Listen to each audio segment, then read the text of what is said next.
tortues d'Aldabra. Donc aujourd'hui, c'est la journée mondiale des animaux. Ça veut dire qu'à travers le monde entier, tout le monde se mobilise entre guillemets pour mettre l'animal à l'honneur et particulièrement le respect de l'animal et comment est-ce qu'on s'occupe de lui pour qu'il soit bien. Alors, ici, on est dans notre parc à tortues. Donc ce sont des tortues d'Aldabra. Elles viennent des Seychelles et elles ont été apportées ici un petit peu pour des raisons particulières, notamment des raisons de conservation car elles étaient en danger. Et ça, je l'expliquerai un petit peu plus tard pourquoi est-ce qu'elles étaient en danger.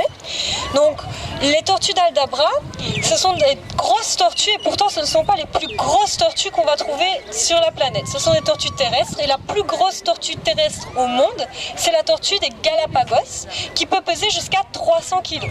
Par contre, nos tortues ici, nos tortues d'Aldabra, elles vont peser jusqu'à 250 kg. Alors, elles ont une durée de vie d'environ 150 ans, mais il faut savoir que la plus vieille tortue d'Aldabra est décédée à l'âge de 255 ans. Alors pour avoir une petite idée, donc quand on voit nos gros mâles, par exemple, notre gros mâle qui est là-bas, il a environ 85 ans. Donc il est déjà un petit peu vieux, mais il a encore une longue vie devant lui. Alors, les tortues, ce sont des animaux qu'on appelle omnivores. Ça veut dire qu'ils vont manger des aliments qui sont végétaux, donc de l'herbe, des légumes, des fruits, et ils vont aussi manger des aliments d'origine animale. Et ça, c'est plutôt des petits lézards ou des escargots. Ils adorent les escargots. D'ailleurs, dans l'enclos, vous n'allez pas en trouver, alors qu'on en trouve partout ailleurs dans le parc. Ils vont manger tous les escargots. Alors ici à Casella, on leur coupe tous les jours des fruits, on leur coupe tous les jours des légumes. Et pour avoir une idée, on doit donner 2 kilos de fruits et légumes par jour, par tortue. Et donc tous les jours, on va leur donner, leur distribuer 28 kilos de nourriture qu'on va leur mettre d'ailleurs là où vous êtes, sur leur table à manger. Donc, alors, les tortues d'Aldabra, ce sont des reptiles. Alors, est-ce que vous savez comment les reptiles se reproduisent? Une idée? Donc elles vont pondre des œufs, effectivement, je l'ai entendu, non? Alors elles vont pondre des œufs et il faut savoir que ici par exemple, comme dans la nature, le sol est assez dur, elles vont avoir du mal à creuser et donc nous ici à Casella, on leur a fait un bassin avec du sable, donc qui est dans leur autre enclos, là où elles vont retourner par après. Dans la nature, quand elles ont besoin de creuser la terre et que la terre est trop dure, ce qu'elles vont faire, c'est qu'elles vont faire pipi au même endroit systématiquement pour ramollir la terre et pouvoir aller faire leurs petits. Alors, une femelle tortue peut pondre jusqu'à 25 œufs. Seulement sur les 25 œufs, on va avoir une dizaine de petites tortues qui vont arriver à survivre. Alors nous ici à Casella, on ramasse nos œufs, on va les indiquer. Donc quand notre soigneur qui est tout le temps dans l'enclos avec les tortues voit que la femelle tortue va commencer à creuser, on va mettre des piquets pour indiquer où sont les œufs pour pouvoir les récupérer.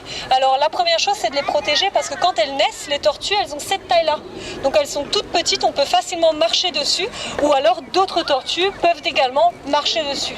Et une autre raison, c'est que nous avons des singes sauvages. Et les singes sauvages, ils sont aussi omnivores et donc ils aiment particulièrement bien manger nos œufs et on n'a pas envie qu'ils mangent nos pauvres petits œufs de tortue. Alors, il faut savoir que les tortues, comme ce sont des reptiles, c'est pas eux qui gèrent leur température corporelle. La température corporelle des tortues, elle est régulée par la température extérieure. S'il fait très très froid, la tortue va avoir très très froid. S'il fait très très chaud, la tortue va avoir très très chaud. Et pour ça, les tortues ont l'habitude de prendre des bains de boue. Vous allez voir, la plupart de nos tortues sont un petit peu sales à l'arrière. C'est parce que pour se rafraîchir, elles vont se mettre dans la boue et elles vont se recouvrir de boue. Et quand on parle d'hiver, ici à Maurice, ça n'arrive pas. Mais quand on part en Europe et qu'on a des températures qui descendent en dessous de 0, ou même un petit peu au-dessus, mais qui restent froides pour la tortue va se mettre en hibernation. Elle va s'endormir, ralentir tout son organisme pour ne pas user de l'énergie. Alors, au niveau du coup de la conservation, donc je vous ai dit que nous à Maurice on a eu les tortues qui sont arrivées il y a déjà pas mal d'années, des centaines d'années, les tortues sont arrivées à Maurice. Alors c'est parce que elles étaient en danger. Il faut savoir que les tortues d'Aldabra, elles sont classées comme vulnérables, c'est-à-dire qu'il y a un risque qu'elles puissent un jour disparaître de la planète. Qu'au niveau de l'écosystème et de l'écologie, c'est catastrophique. Alors est-ce que vous avez une idée de pourquoi est-ce que les tortues ont pu disparaître ? Alors les hommes, effectivement, on est souvent à l'origine des problèmes d'ailleurs. Alors effectivement, les tortues d'Aldabra, elles étaient utilisées dans les bateaux. Il faut savoir que les tortues d'Aldabra peuvent ne pas manger pendant 6 mois. et par contre elles peuvent être mangées. Ça veut dire que les marins qui partaient pour des longs voyages emmenaient des tortues avec elles comme garde-manger. Ils utilisaient la viande des tortues. Il faut aussi savoir que nous, ici maintenant, à l'heure actuelle, on trouve des tortues d'Aldabra sur différentes îles. Ça permet de les protéger parce que si un jour il y a une épidémie sur une île et que, disons catastrophique, toutes les tortues décèdent, on a des populations qui sont saines sur différentes îles. Donc c'est très important. Alors, est-ce que vous avez une idée de comment les tortues boivent? Les tortues d'Aldabra vont boire. Alors, elles doivent boire. Elles doivent pas boire beaucoup, mais elles doivent boire. Alors, elles vont aspirer l'eau par les narines. Donc, c'est très drôle à regarder. Elles vont mettre le nez dans l'eau et elles vont aspirer l'eau par les narines. Donc, voilà. Est-ce que quelqu'un a des questions par rapport... Alors, comment est-ce qu'on différencie un mâle et une femelle? Par le ventre. Par le ventre. Exactement. Alors ça s'appelle le plastron. C'est la partie inférieure de la carapace que vous, que vous pouvez pas voir sur celle-ci, ni sur celle-là, mais sur celle-ci. Donc la partie inférieure de la carapace qui s'appelle le plastron et qui va être incurvée de manière différente, soit arrondie, soit plate, selon si c'est le mâle et la femelle.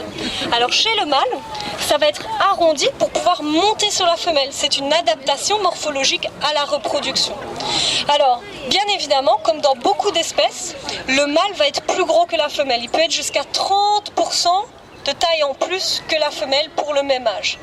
Et autre différence aussi, au niveau de la queue, chez les tortues, la queue de la femelle va être petite et droite et la queue du mâle va être plus longue, plus grande et incurvée. Donc on sait assez facilement reconnaître. Alors une autre petite question que vous avez déjà pu entendre, comment est-ce qu'on peut compter l'âge de notre tortue? Le rond des écailles. Le rayeux sur les écailles. Alors exactement. C'est un petit peu comme quand vous coupez un arbre et que vous allez voir le nombre de cercles que vous avez, vous allez pouvoir voir l'âge de la tortue. Ici, vous pouvez voir, il y a différentes petites lignes et si je compte les lignes, je peux voir quel âge avait la tortue à l'âge où, du coup, malheureusement, elle est décédée celle-là. Alors, quand je vous ai dit tout à l'heure que les tortues sont des reptiles et les tortues pondent des œufs, les œufs des tortues n'ont pas la même forme que les œufs des poules. Ce sont des ronds. Alors bon, là c'est une petite balle, mais c'est pour montrer, c'est exactement comme ça, un petit peu plus gros. Les œufs sont ronds et la différence entre des œufs d'oiseaux et des œufs de reptiles, c'est que chez les oiseaux, il y a des filaments qui attachent le bébé pendant sa formation. Ça veut dire que je peux ramasser mes œufs comme je veux, le bébé va rester accroché et je peux le déplacer. Chez les tortues, si je ramasse mon œuf comme ceci, je dois le maintenir comme ceci tout le long et le bouger au minimum. Parce que si je le retourne, en réalité, il n'y a rien qui sécurise le bébé et tout va se mélanger, le bébé va mourir. Vous avez des questions? Oui. Les tortues sont exposées à quel genre de maladie? Alors, il y a des maladies bactériennes. Il y a des maladies au niveau des virus. Alors les maladies peuvent se transmettre de l'homme à l'animal, on appelle ça des zoonoses, ça va également dans l'autre sens, de l'animal à l'homme. Alors évidemment, il y en a énormément. Ça peut être des bactéries qui sont dans le sol. Donc elles peuvent attraper des maladies si le sol n'est pas bien entretenu, si le sol est très humide, si par exemple il y a beaucoup d'humidité. C'est pour ça qu'ici on entretient bien nos espaces, on essaye au maximum que tout reste bien clean. Pareil pour les bassins, on essaye de ne pas avoir des bassins trop stagnants avec des développements évidemment de micro-organismes ou d'autres animaux. Maintenant ici à Casella, nos tortues sont assez robustes, c'est des animaux qui sont assez robustes, qui tiennent bien le coup. Vous avez combien de tortues? Alors on a 14 tortues ici dans cet enclos-ci. Alors ma collègue va dire, Cindy, combien de mâles, combien de femelles ici, dans l'enclos même? 8 mâles? On a 8 mâles, 8 femelles. Ben, ça fait 16. 8 et 6. 8 et 6. Alors il faut savoir que les tortues ont leur caractère. Donc nous ici on a des tortues qui sont très gentilles. Seulement de temps en temps nos tortues en ont marre de voir du monde. Elles ont envie d'être tranquilles et c'est pour ça effectivement ici on se trompe dans le nom parce qu'on a des tortues qui sont déplacées. On a des tortues qui vont au safari pour vivre leur grande vie dans le safari. On a des tortues qui sont parties avec les lamas parce que du coup elles étaient un petit peu fâchées avec notre public et donc elles aimaient pas trop. Celles qui sont ici sont bien gentilles. Vous avez des bébés tortues mauriciens qui sont nés ici, combien? Alors, je ne sais pas exactement le nombre de bébés tortues qui sont nés ici. On a 14 bébés aldabra là-bas. On a encore des plus petits, donc vous pouvez aller voir après. On a une nurserie qui est là-bas en réparation. Donc les tortues que vous allez voir là-bas, elles ont à peu près cette taille-là. Seulement elles ont une quinzaine d'années. Donc on les considère toujours comme des bébés évidemment, puisque à l'âge adulte elles vont atteindre une taille beaucoup plus grande, mais elles ont une quinzaine d'années. Quand elles naissent, elles sont toutes petites. On a eu énormément de naissances ici, donc c'est assez encourageant puisque l'espèce est en danger, donc c'est quelque chose qui est important pour nous. On pourra envisager peut-être par la suite d'avoir des réintroductions, une fois qu'on aura des petits, une fois que la population se sera stabilisée. Donc ça, ce serait évidemment le but ultime, de pouvoir participer à la préservation dans la nature de nos espèces en captivité. Et voilà. Mais on doit attendre évidemment pour nos petits qui sont là-bas, qui sont un petit peu plus gros pour pouvoir les mettre avec nos autres tortues. Il y a des plats aux tortues également, comme les alligators. Des plats aux tortues? Bon, ici non. Et normalement, bon, les tortues sont assez protégées. Mais bon, puisque les marins dans les bateaux les utilisaient pour manger la viande, peut-être que c'est bon. Ah ben voilà, donc avant on vendait. C'est ça. Maintenant, comme les statuts des animaux avant s'évoluent, et tant mieux d'ailleurs, avant peut-être qu'on ne se rendait pas compte que la population déclinait. Maintenant on se rend compte qu'il y a un problème, eh bien on arrête d'en vendre. Et ça, il y a d'autres espèces évidemment où on pourrait en parler, ou peut-être les chauves-souris, les autres espèces que nous protégeons avec amour ici à Casella. Et est-ce qu'il y a une anecdote sur la maison? La maison qu'elle porte sur le dos? Alors, la carapace. Oui. La carapace ici, c'est osseux, une structure osseuse, et il faut savoir que c'est directement relié à tous les organes de l'animal. Ça veut dire que quand vous tapez dessus, c'est exactement la même chose que de taper très fort sur un os et ça fait mal. Ça peut être dangereux pour eux. Ce qu'il y a au-dessus, ce sont toutes les écailles qui vont donc venir s'emboîter les unes dans les autres, et les écailles, elles sont faites de kératine. Donc c'est un petit peu la même matière que vous avez dans les cheveux et dans les ongles. Et alors effectivement, quand l'animal meurt, qu'est-ce qu'il nous reste? Il nous reste la carapace et les écailles. Bon, ici, il manque le plastron, et normalement, il nous reste la partie inférieure, et tout l'intérieur, vous pouvez voir, il reste encore les traces de la colonne vertébrale de l'animal. C'est qu'à la mort qu'on peut récupérer la carapace. C'est à la mort qu'on récupère la carapace. Oui, parce que tout est attaché. La peau va venir vraiment se coller ici. Vous voyez d'ailleurs les traces. Et donc on ne peut pas séparer une tortue de sa carapace. Pourquoi celle-ci elle est morte aussi jeune Alors, celle-ci c'est pas une tortue aldabra, c'est une radiata, c'est une autre espèce. Donc évidemment la taille est différente. Ici vous avez vraiment la tortue, enfin la carapace de la tortue d'aldabra. Alors malheureusement, parfois on perd des animaux, même si je vous ai dit que les tortues c'était des animaux qui étaient assez robustes, ça nous arrive quand même d'en perdre. Donc le but après c'est de pouvoir montrer, de profiter de tous ces outils-là qu'on a pour l'éducation. Un petit peu comme dans la recherche scientifique où on utilise tout ce qu'on a pour toujours approfondir. Et l'âge de la longévité, c'est jusqu'à... Alors chez les tortues d'aldabra, donc elles vont vivre jusqu'à 150 ans environ. Mais la plus vieille tortue aldabra qui a été, on va dire, record, 255 ans. Alors c'est des animaux qui grandissent lentement, qui grandissent à leur aise, donc c'est pour ça qu'elles vont grandir très fort et qu'elles vont pouvoir vivre jusqu'à longtemps. Et c'est pas des animaux très hyperactifs non plus. Donc la journée, quand il fait très chaud, elles vont avoir tendance à aller se poser, attendre que ça passe, le matin venir manger. Est-ce que le sexe de l'animal est décidé par la température? Alors ça, selon l'incubation. Donc effectivement, selon... Ce qui vient de la mer, c'est par température. Ah.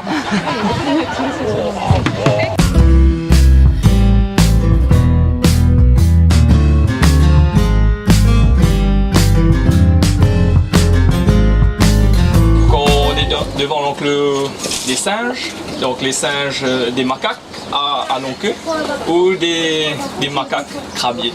Donc pourquoi crabier? Parce que ces macaques-là mangent des crabes. Donc leur alimentation c'est principalement, ils mangent de tout, donc ils sont omnivores. Et d'où le nom de macaques crabiers, donc ils peuvent manger des crabes. La seule différence qu'il y a avec celui-là et d'autres macaques, c'est que leurs queues sont plus longs que leur corps. Et ces macaques-là ne viennent pas de Maurice, donc ils ne sont pas endémiques de Maurice. Ce sont des animaux exotiques. Donc exotique veut dire qui a été apporté d'un autre pays. Et comme vous pouvez le voir, petite parenthèse, comme vous le voyez, donc Babette et Cannes sont en train de mettre des boîtes. Donc ça s'appelle des enrichissements. Donc ça veut dire quoi les enrichissements? C'est juste d'augmenter leur capacité dans un milieu clos et aussi d'assurer de leur bien-être dans un endroit clos. Exactement. Et comme c'est la journée des animaux aujourd'hui, donc on leur offre un petit cadeau en guise de cette journée.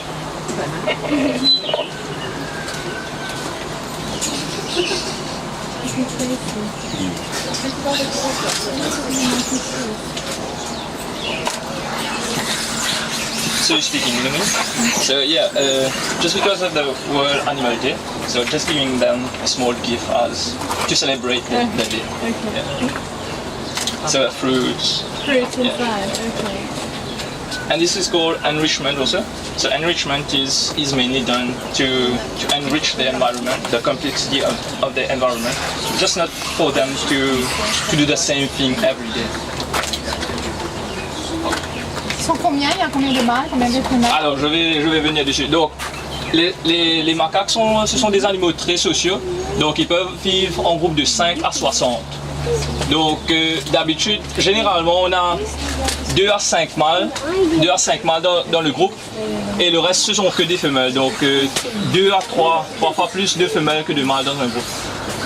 Et ils sont très hiérarchiques, donc vous avez un mâle dominant et vous voyez donc le mâle dominant est sur l'estrade, c'est lui qui mange, donc les autres ne peuvent pas venir manger. Donc c'est après qu'il est fini, donc les autres peuvent venir manger à ce moment-là. C'est le plus grand, ça? Non, c'est pas forcément le plus grand, donc un mâle dominant c'est pas forcément le plus grand, donc c'est celui qui est plus fort. Ouais. Et est-ce que les hiérarchies changent? Si un autre mâle arrive, après il y aura un combat, et après le combat... Et ouais. c'est déjà arrivé ici? J'ai jamais vu ça. Pour le moment, non. Donc c'est lui qui est le mâle dominant depuis pas mal d'années. Ouais. Et c'est lui qui s'accouple avec presque toutes les femelles. Mais est-ce que vous veillez à ce qu'il reste en bonne santé pour ne pas être comme si déchu, disons? Le mâle dominant? Oui. Donc, on s'occupe de tous les animaux. Donc, vous avez pu voir, donc, il n'est pas très content qu'un autre vienne manger avec lui. Donc, la santé, c'est pour tous les animaux. Donc, c'est pas forcément que pour le mâle dominant. Donc, on veille à ce que tous les singes ici soient en bonne santé et pas forcément le mâle dominant. Ils sont en nombre de combien? Là, il y a à peu près une vingtaine. Ouais. Donc, juste pour revenir à la présentation, donc, les macaques ont été introduits à Maurice vers le XVIe siècle, quand les Portugais sont venus à Maurice.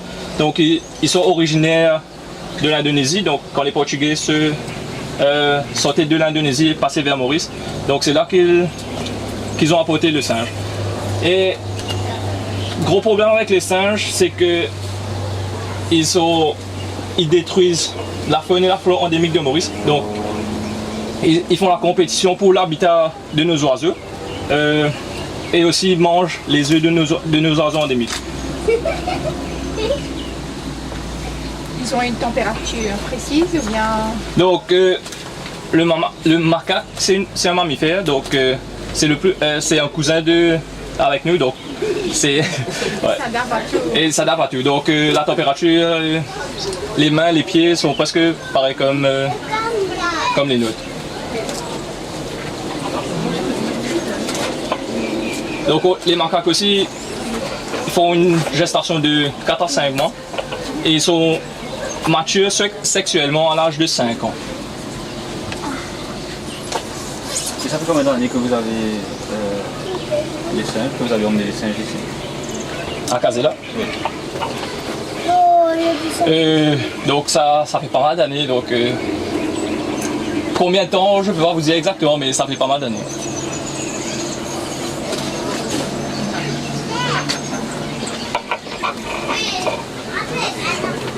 Donc on estime une population de macaques à Maurice d'environ 50 000 et s'adapte à tous les environnements. Donc les macaques vivent principalement en forêt, mais aussi on a recensé récemment donc, les macaques dans les villes et dans les villages. Donc ils s'adaptent à tout, viennent voler de la nourriture dans les maisons, etc.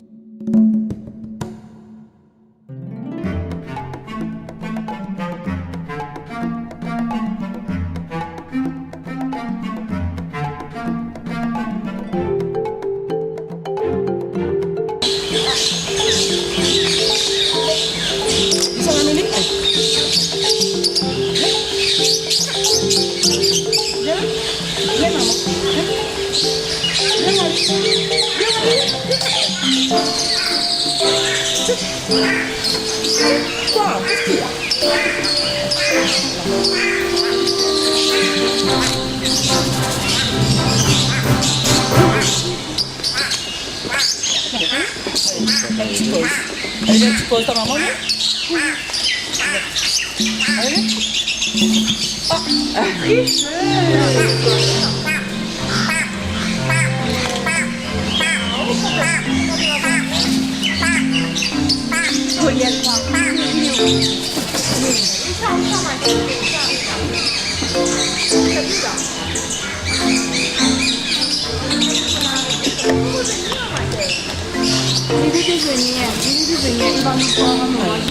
C'est bon? Allez, je t'envoie.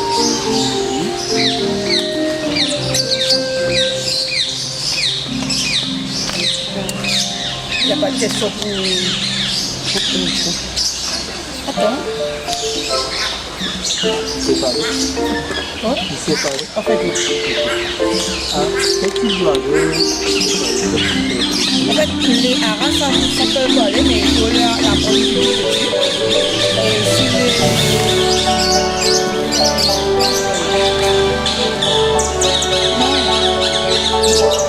le gris du gardon. Le petit du gardon.